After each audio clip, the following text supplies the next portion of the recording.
Hello everyone, welcome back. आज से हम पार्ट 4 ऑफ इंडियन पॉलिटी जो है वो स्टार्ट करने जा रहे हैं, जिसके तहत directive principles of state policy दिया गया है। बहुत सारे स्टूडेंट्स जो है वो उतना वेटेज नहीं देते हैं इस चैप्टर को जितना वेटेज इस चैप्टर को मिलना चाहिए, ठीक है।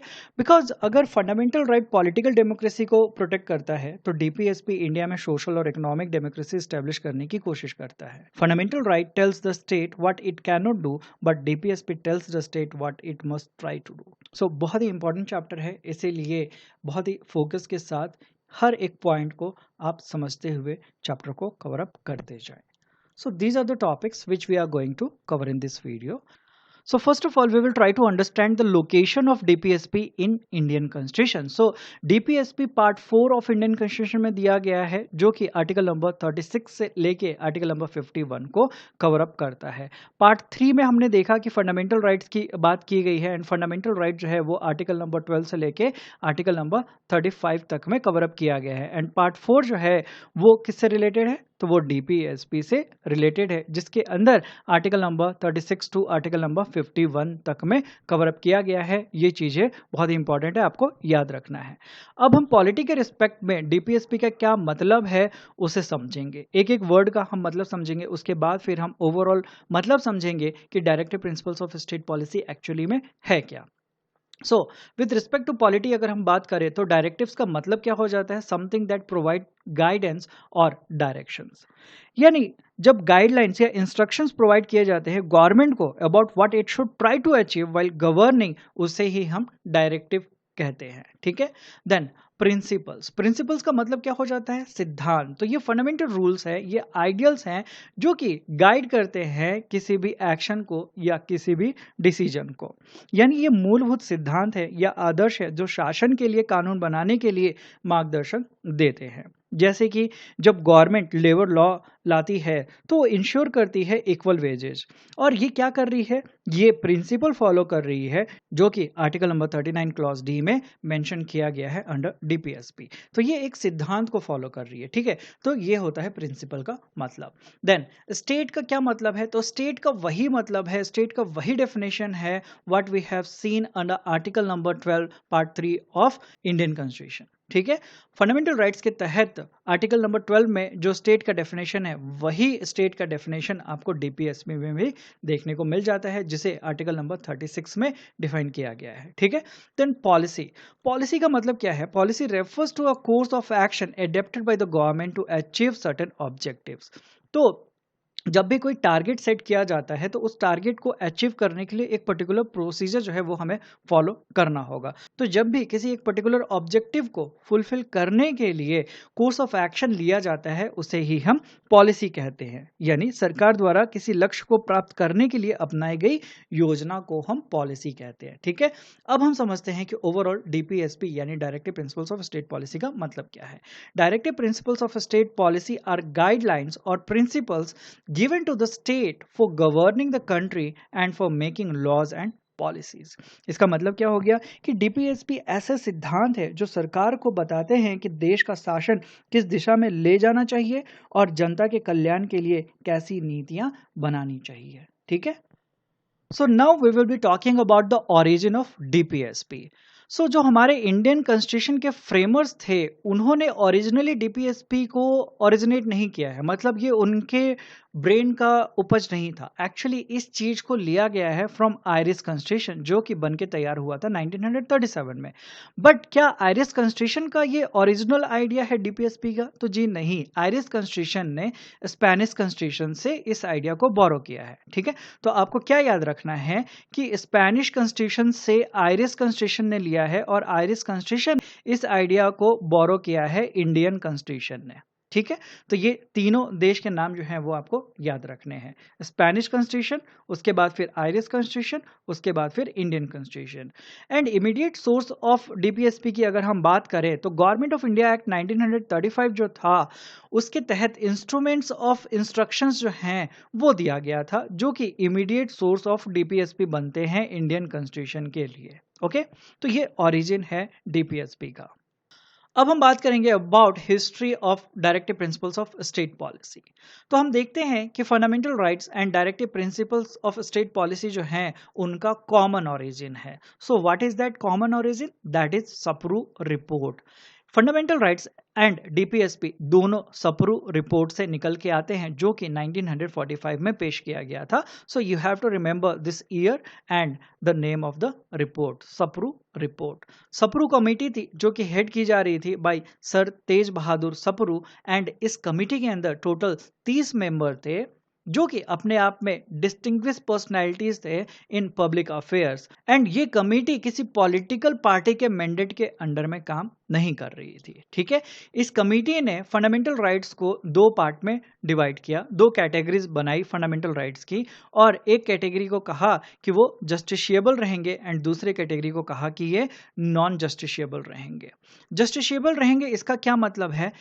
जस्टिशिएबल रहेंगे इसका ये मतलब है कि अगर इन राइट्स का हनन होता है तो कोर्ट ऑफ लॉ के द्वारा इसे इन्फोर्स किया जा सकता है, किया जाएगा। ठीक है, और ये जो राइट्स हैं ये पार्ट 3 ऑफ इंडियन कॉन्स्टिट्यूशन में डाले गए, जिसे हम फंडामेंटल राइट्स के नाम से जानते हैं। ठीक है, एंड दूसरी जो कैटेगरी है जो कि नॉन जस्टिशिएबल बताया गया, उसमें बोला गया कि ये राइट्स ऐसे राइट्स रहेंगे जिनको कोर्ट ऑफ लॉ के द्वारा इन्फोर्स नहीं कराया जा सकता है, बट ये एक्सपेक्ट किया जाता है कि सरकार जब भी कोई नीति बनाएगी, कोई भी लॉ बनाएगी, कोई भी चीज सरकार समाज के लिए करेगी, तो इन राइट्स का ध्यान जो है वो रखा जाएगा, ये उम्मीद की जा रही है सरकार से।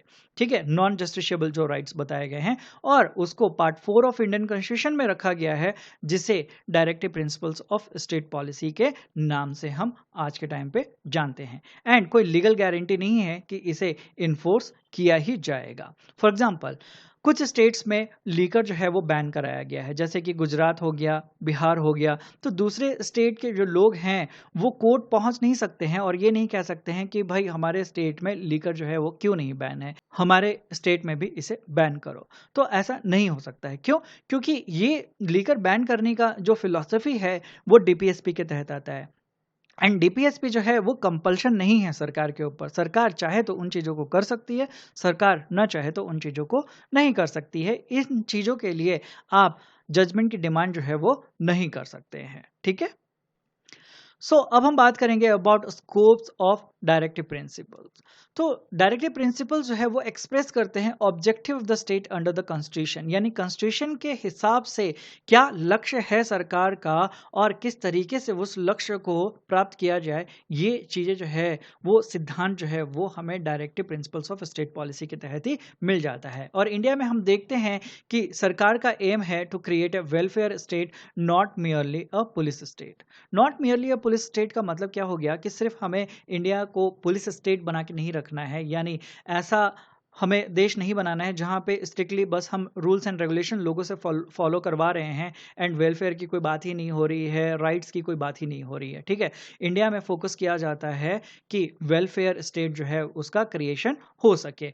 वेलफेयर स्टेट का मतलब क्या है कि स्टेट जो है वो एक्टिवली प्रमोट करेगी welfare of the citizens.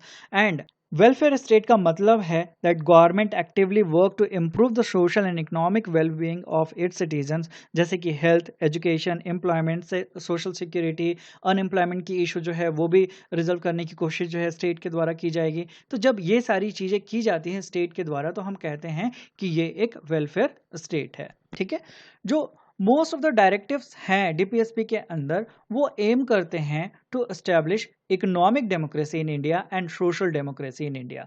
So what do mean by economic democracy? Economic democracy establish करना क्यों जरूरी है? तो उसके लिए हमें समझना होगा कि इकोनॉमिक डेमोक्रेसी एक्चुअली में होता क्या है। So economic democracy means a system where every citizen gets fair economic opportunity and basic economic security. जब भी किसी देश में लोगों को एक फेयर इकोनॉमिक अपॉर्चुनिटी मिलता है और बेसिक इकोनॉमिक सिक्योरिटी मिलता है तो हम कहते हैं कि इकोनॉमिक डेमोक्रेसी जो है यहाँ पे एग्जिस्ट कर रही है। ठीक है, तो सिंपल वर्ड में अगर हम इसको समझना चाहें तो हम क्या कह सकते हैं? That reducing economic inequality and ensuring that wealth and resources benefit all people, not just a few. ठीक है, तो उसे हम इकोनॉमिक डेमोक्रेसी के नाम से जानते हैं। सो what do mean by social democracy? कब हम कहेंगे कि सोशल डेमोक्रेसी एग्जिस्ट कर रही है कि नहीं कर रही है? तो जब भी किसी स्टेट में डेमोक्रेसी एग्जिस्ट कर रही है, मिक्स्ड इकोनॉमी आपको देखने को मिल जाता है, वेलफेयर स्टेट आपको देखने को मिल जाता है, तो हम कहते हैं कि सोशल डेमोक्रेसी जो है वो एग्जिस्ट कर रही है। तो ये मेन एम है इंडियन कॉन्स्टिट्यूशन के, डीपीएसपी के, जो कि सरकार के द्वारा इम्प्लीमेंट करके इन चीज़ों को जनता के लिए किया जाता है। एंड जब आप इंडियन कॉन्स्टिट्यूशन का प्रियम्बल पढ़ते हैं, देन आप पाएंगे कि economic democracy and social democracy का प्रॉमिस जो है, वादा जो है, वो इंडियन कॉन्स्टिट्यूशन के द्वारा किया गया है। सो फंडामेंटल राइट्स जो हैं वो पॉलिटिकल डेमोक्रेसी को इंश्योर करते हैं। डायरेक्टिव प्रिंसिपल जो हैं वो एम करते हैं to establish economic democracy by reducing inequality, promoting welfare and ensuring fair opportunity for all citizens. But इन चीज़ों को और गहराई से समझने के लिए हमें economic philosophy behind the directive principle जो है उसको भी समझना होगा। एंड ये पॉइंट्स जो हैं वो प्रीलिम्स एंड मेंस दोनों के पॉइंट ऑफ व्यू से काफ़ी इंपॉर्टेंट हो जाता है। ठीक है, so economic democracy under directive principles of state policy क्या है उसको अब हम समझते हैं। सो मेन ऑब्जेक्टिव क्या है directive principles of state policy का? तो डायरेक्टिव प्रिंसिपल्स का मेन एम है to establish economic democracy and a welfare state in India. ठीक है, ये मेन एम है जिसको हमने थोड़ी देर पहले डिस्कस किया है। देन एक कॉन्सेप्ट आ जाता है फेबियन सोशलिज्म का। So according to sir Ivor Jennings, ये कहा गया है कि बहुत सारे जो डीपीएसपी हैं उसके पीछे का जो मेन फिलॉसफी है वो है फेबियन सोशलिज्म विदाउट सोशलिज्म। सो फेबियन सोशलिज्म विदाउट सोशलिज्म क्या होता है? तो उसके लिए पहले हम समझते हैं कि फेबियन सोशलिज्म जो है वो क्या होता है। तो जब भी गवर्नमेंट जो है वो सोशल वेलफेयर लाने की कोशिश करती है एंड वो ग्रेजुअली इन चीज़ों को इम्प्लीमेंट करने की कोशिश करती है, तो उसे हम फेबियन सोशलिज्म कहते हैं।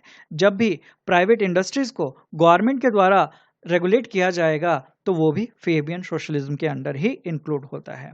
देन चेंजेस जो है सरकार के द्वारा ओवरनाइट यहाँ पे करने की कोशिश नहीं की जाती है, बल्कि ग्रेजुअली टाइम के साथ चेंजेस जो है ला के रिफॉर्म जो है वो किया जाएगा। सोशलिज्म की फिलॉसफी जो है वो अप्लाई की जाएगी, बट नॉट इन 100% वे। ठीक है, फेबियन सोशलिज्म के अंदर private sector and government sector दोनों आपको एग्जिस्टेंस में देखने को मिल जाता है। चेंजेस जो है वो स्लोली होगा through democratic reforms, not sudden revolution. ठीक है, तो फेबियन सोशलिज्म में क्या होता है कि सोशल वेलफेयर जो है उसको प्रमोट किया जाता है, इकोनॉमी जो है उसको सरकार के द्वारा रेगुलेट किया जाता है, but complete nationalisation of production जो है वो नहीं किया जाता। यानी सरकार जो है सारी चीज़ों को अपने कंट्रोल में लेके अपने हिसाब से नहीं चलाती। यहाँ पे आपको मिक्स्ड इकोनॉमी जो है वो देखने को मिल जाता है। यहाँ पे प्राइवेट सेक्टर भी आपको देखने को मिल जाएगा एंड यहाँ पे आपको पब्लिक सेक्टर भी देखने को मिल जाता है। तो इस टाइप की जो सोशलिज्म है उसको फेबियन सोशलिज्म कहा जाता है। इंडियन कॉन्स्टिट्यूशन जो है वो मिडिल पाथ को फॉलो करता है विद रिस्पेक्ट टू कैपिटलिज्म। ठीक है, इंडिया जो है वो प्योर कैपिटलिज्म को नहीं फॉलो करता है, ना ही वो प्योर सोशलिज्म को फॉलो करता है। इंस्टेड बैलेंस्ड अप्रोच जो है इंडिया में वो अपनाया गया है, जहाँ पे इंडिविजुअल को फ्रीडम भी दिया गया है एंड सोशल वेलफेयर का भी ध्यान जो है वो रखा जाता है। सोशलिस्टिक पैटर्न ऑफ सोसाइटी जो है वो क्रिएट करने की बात की गई है, बट इसका ये मतलब नहीं है कि पूरी तरीके से सोशलिस्टिक आइडियोलॉजी जो है उसको हम इंडिया में इम्प्लीमेंट कर देंगे। जो हमारे पहले प्रधानमंत्री थे पंडित जवाहरलाल नेहरू, उन्होंने कहा है that the goal of India is to create socialistic pattern of society. ठीक है, इंडिया में गोल है कि सोशलिस्टिक पैटर्न ऑफ सोसाइटी जो है वो क्रिएट किया जाए और उसके लिए जरूरी है कि सोशल जस्टिस जो है वो प्रमोट किया जाए, equal opportunity for all citizen जो है उसको भी प्रमोट किया जाए। देन ग्रेजुअल इकोनॉमिक इक्वलिटी की बात की जाती है। नेहरू जी ने एम्फेसाइज किया है कि सोशलिज्म जो है उसके लिए ग्रेटर वेल्थ का क्रिएशन जरूरी है। ऐसा नहीं होगा कि हम गरीबी को ही डिस्ट्रीब्यूट कर दें इक्वली हर किसी में। अगर हमें चीज़ों को इक्वली डिस्ट्रीब्यूट करना है तो भाई हम अमीरी को डिस्ट्रीब्यूट करेंगे, यानी वेल्थ जो है पहले वो हम क्रिएट करेंगे नेशन में और ग्रेजुअली उस वेल्थ को प्रॉपर तरीके से हम डिस्ट्रीब्यूट करेंगे जनता के अंदर। हमें गरीबी को नहीं बांटना है, हमें रिसोर्सेज को सही तरीके से बांटना है, बट उससे पहले हमें रिसोर्सेज को जनरेट करना होगा, वेल्थ को जनरेट करना होगा। इसलिए इकोनॉमिक इक्वलिटी जो है वो ग्रेजुअली अचीव करने का टारगेट जो है वो इंडियन कॉन्स्टिट्यूशन के द्वारा रखा गया है। अगर हम ट्रेंड देखें टुवर्ड्स कलेक्टिविज्म, तो हम पाते हैं कि after independence specially during the time of Indira Gandhi collectivism जो है उसकी तरफ सरकार जो है वो ज़्यादा बढ़ी थी, यानी नेशनलाइजेशन जो है वो किया गया था। और हम देखते हैं कि इंदिरा गांधी के समय में बैंकिंग का नेशनलाइजेशन किया गया, इंश्योरेंस सेक्टर का नेशनलाइजेशन किया गया, एविएशन सेक्टर का नेशनलाइजेशन जो है वो किया गया, कोल माइंस जो है इनको भी नेशनलाइज किया गया। बट इसका ये मतलब नहीं है कि हम सारी चीज़ों को नेशनलाइज कर दें एंड पूरी तरीके से जो सोशलिस्टिक कॉन्सेप्ट है उसको अपना के चले, नहीं, यहाँ पे मिडिल पाथ को फॉलो करने की बात जो है वो कही जाती है इंडियन कॉन्स्टिट्यूशन के रिस्पेक्ट में। ठीक है, then 42nd constitutional amendment act हम देखते हैं 1976 में हुआ, जिसके तहत सोशलिस्ट जो वर्ड है वो प्रियम्बल में जोड़ा गया। और यहाँ पे सोशलिस्ट वर्ड जो जोड़ा गया उसका ये मतलब नहीं है कि स्ट्रिक्ट कलेक्टिविज्म जो है वो हमें देखने को मिलता है, बल्कि इक्वल अपॉर्चुनिटी जो है वो सोशल इकोनॉमिक रिफॉर्म्स ला के हमें जनता को प्रोवाइड करनी है, ये बात जो है वो ध्यान में रखनी है। So now we will be talking about the classification of DPSP. So if you are going through the Constitution of India, then you are not going to get any classification regarding DPSP.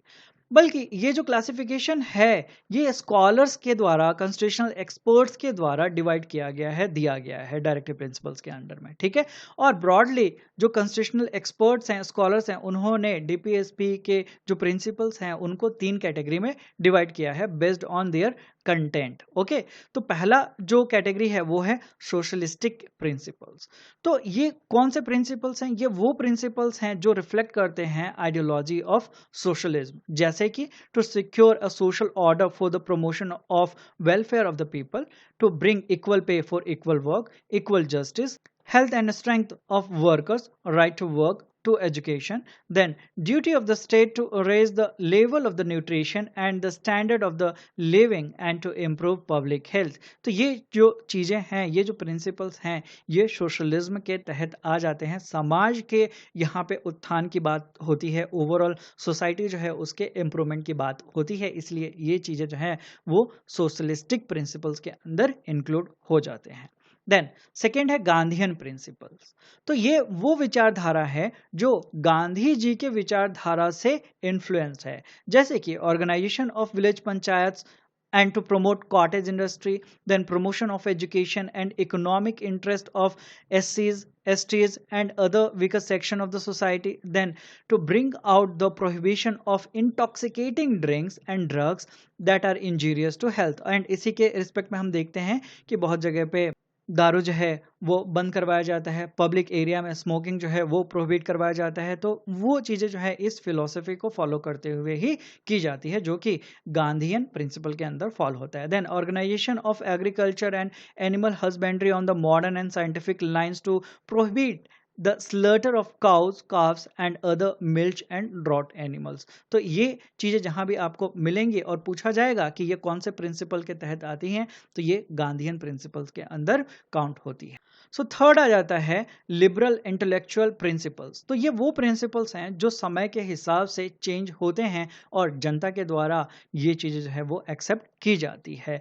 So in order to provide free and compulsory education for children below the age of 14, ये liberal intellectual principle के under fall होगा। Separation of judiciary from executive to promote international peace and amity, uniform civil code जो है for citizen, so ये भी liberal intellectual principle के under fall होगा। Protection of monuments and places and objects of national importance, ये भी liberal principal के अंदर ही है। Then protection and improvement of environment and safeguarding forest and wild life, ये भी लिबरल इंटेलेक्चुअल प्रिंसिपल के अंडर ही फॉल होगा। सो आज के वीडियो में इतना ही। अगले वीडियो से स्टार्ट करेंगे हम आर्टिकल्स को देखना and we will start with article number 36 of DPSP. तो अगर ये वीडियो आपको अच्छा लगा होगा तो प्लीज़ वीडियो को लाइक कर दीजिएगा, वीडियो को शेयर कर दीजिएगा। अगर कुछ डाउट्स रह गए हों तो आप कमेंट सेक्शन में कमेंट करके पूछ सकते हैं, या फिर इंस्टाग्राम पे आप मुझसे कनेक्ट होके वो डाउट जो है पूछ सकते हैं। चैनल को आपने अभी तक सब्सक्राइब नहीं किया है तो प्लीज़ सब्सक्राइब कर लीजिए and hit the bell icon to get the latest notification. तो मिलता हूँ मैं अगले वीडियो में। Till then take care, bye bye, thank you, जय हिंद।